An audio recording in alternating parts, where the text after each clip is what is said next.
टमाटर सूप, सबके अलग अलग वेरिएशंस होते हैं। इवन रेस्टोरेंट में भी देखने जाए तो हर एक जगह पे सूप का एक अलग डेफिनेशन होता है। सूप की कंसिस्टेंसी हर एक की कुछ ना कुछ अलग अलग होती है।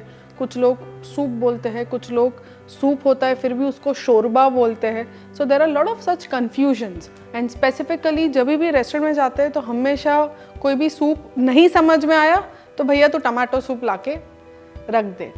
तो बस आज मैं शेयर करने वाली हूँ मेरा वर्जन टमाटो सूप का, और बहुत ही इंटरेस्टिंग डिश है। शुरू करें।